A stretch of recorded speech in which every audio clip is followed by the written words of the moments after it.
नमस्कार, मी श्रीराम क्षीरसागर। आपण धाराशिव जिल्ह्यामध्ये विधानसभेचं जे आता थोड्या दिवसात विधानसभेचं वातावरण सुरू होत आहे, निवडणुकीचा कार्यक्रम जाहीर होईल आणि इच्छुक उमेदवार हे धाराशिव जिल्ह्यामध्ये विधानसभेसाठी भरपूर आहेत। परंतु नुसतं इच्छुक राहून उपयोग नाही, ते काम काय आहे, काय काम करणार आहेत, कुठल्या वर्गासाठी करणार आहेत, नेमकं मुद्दे काय आहेत हे पण तेवढेच महत्त्वाचे आहेत। आता उमरगा मतदारसंघामध्ये सातलिंग स्वामी हे निवडणूक लढवणार आहेत येणाऱ्या विधानसभेला। मात्र कुठल्या पक्षाकडून लढवणार आहेत हे ते सांगतील आपल्याला, परंतु कुठल्या मुद्द्यावर लढवणार आहेत याबाबत आपण त्यांच्याबरोबर चर्चा करणार आहेत। मला सांगा, विधानसभा आपण लढवत आहे, कुठले मुद्दे घेऊन तुम्ही जनतेसमोर जाताल? नमस्कार। उमरगा विधानसभा 2024 ही निवडणूक लढवण्याचा मी ठाम निर्णय घेतलेला आहे। उमरगा आणि लोहारा तालुक्यातील सर्व शेतकरी बांधव, दिव्यांग बांधव आणि ज्या महिलांना वाली नाही म्हणण्यापेक्षा ज्या महिलांच्या अडचणी आहेत त्या अडचणी सोडवण्यासाठी आणि विशेषतः सुशिक्षित बेरोजगार जे आहेत त्यांना सुद्धा न्याय देण्याचा मी प्रयत्न करणार आहे।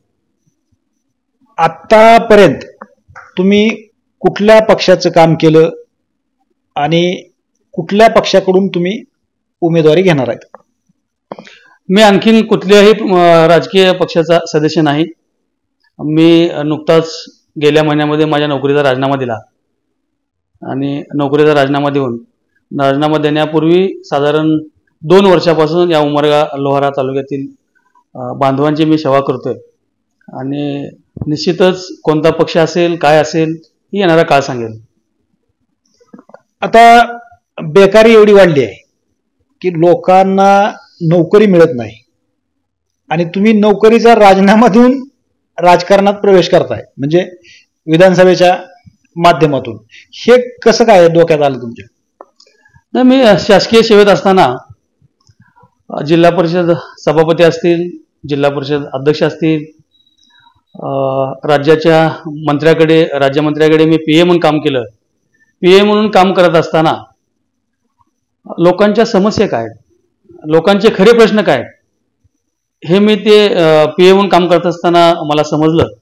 म्हणून मी एक निर्णय घेतला की आपण पीए म्हणून एवढं काम करू शकतो तर खरंच लोकांचा प्रतिनिधी होऊन जर काम करण्याची ही संधी मिळाली तर आपण एकदा पाहू काय होतं ते। त्याच्यामुळं लोकांच्या सेवेसाठी मी माझ्या नोकरीचा राजीनामा दिला। तुम्ही बच्चू भाऊकडे काम केलं, बच्चू कडू यांच्याकडे। हो। तर तिथून तुम्हाला काय शिकायला भेटलं? बच्चू भाऊ हे दिव्यांगाचे हृदय सम्राट आहेत। बच्चू भाऊने जगात एकही दिव्यांग मंत्रालय नाही, जगामध्ये नाही, ते महाराष्ट्रामध्ये निर्माण करायला सरकारला लावलं आणि बच्चू भाऊंच्या पावलावर पाऊल ठेवून, बच्चू भाऊंचा आदर्श डोळ्यासमोर ठेवून त्यांची एक काम करण्याची पद्धत कशी आहे हे सगळं बघितलं मी आणि खरंच मी बच्चू भाऊपासून खूप काही शिकलो। म्हणून हा विधानसभा लढवण्याचा मी निर्णय घेतला। आता तुमच्या समोर 3 टर्मला निवडून आलेले आमदार आहेत, ज्ञानराज चौगुले। हो। आणि तुम्ही आता त्यांच्या विरोधात उभा राहताय, विरोधातच म्हणायचं ना? हो। तर कसं लोक तुम्हाला आक्षेप करतील? ज्ञानराज चौगुले आता एवढे अनुभवी आहेत, काय होईल? मुळात पहिल्या वेळेस ज्यावेळेस 2009ला या विधानसभेचं निवडणुका लागल्या त्यावेळेस मी आज एका राज्याचा शिवा संघटनेचा राज्याचा सरचिटणीस आहे आणि पहिल्यांदा शिवा संघटनेमुळे ज्ञानराज चौगुले निवडून आले। त्यांना मी 2-3 वेळा बोललो आपण शिवा संघटनेमुळे निवडून आलात, त्यांनीही कबूल केलं। पण ते असं म्हणाले की मी एकदा निवडून आलो, एकदा आलो काय, दोनदा आलो काय, पण शिवा संघटनेमुळेच तुम्ही निवडून आलात आणि तुम्हाला हार ही शिवा संघटनाच करणार। ह्या महायुती सरकारने योजना वेगळ्या जाहीर केल्यात, त्याच्यामध्ये हे लाडकी बहीण योजना असेल, आता हे सगळ्या योजना वगैरे जाहीर केल्यात, लोक समाधानी आहेत। आता तुमचा निभाव कसा लागायचा? नाही, माझं मत काय, लाडकी बहीण योजना ही शासनानं चालू केली, त्याबद्दल मी शासनाचं स्वागत करतो।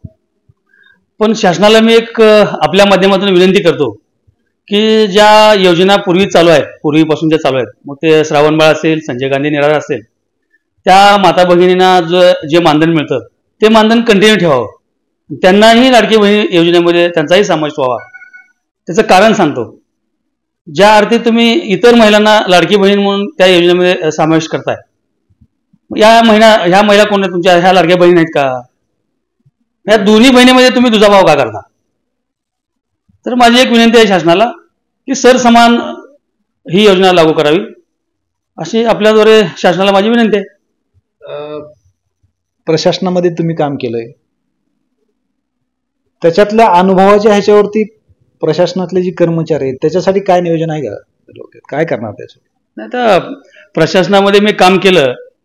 आजही मी प्रशासनातला लिपिक संघटना असेल किंवा शासकीय निमशासकीय संघटना असेल त्या संघटनेचा मी मंत्रालयाचा संपर्क प्रमुख आहे. बच्चूभाऊंच्या माध्यमातून राज्यातील बऱ्याच शासकीय कर्मचाऱ्यांचा प्रश्न मार्गी लावलाय आणि जिल्हा परिषद कर्मचाऱ्यांच्या ज्या वेतन त्रुटीची अजून प्रश्न प्रलंबित आहे त्या प्रश्नासाठी सुद्धा मला जर संधी मिळाली तर निश्चित तोही प्रश्न मार्गी लागेल.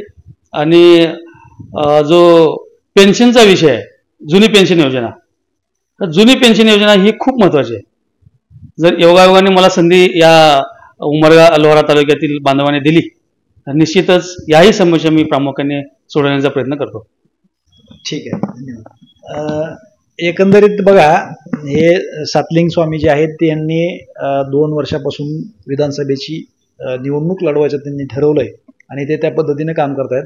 मात्र एक विषय महत्त्वाचा आहे की तो म्हणजे एखादा तरुण व्यक्ती शासकीय प्रशासनातली नोकरी सोडून म्हणजे राजीनामा देऊन जर विधानसभेसाठी तयारी करत असेल तर हे तेवढंच म्हणजे औत्सुक्याचं आणि आश्चर्यकारक आहे असं म्हणावं लागेल.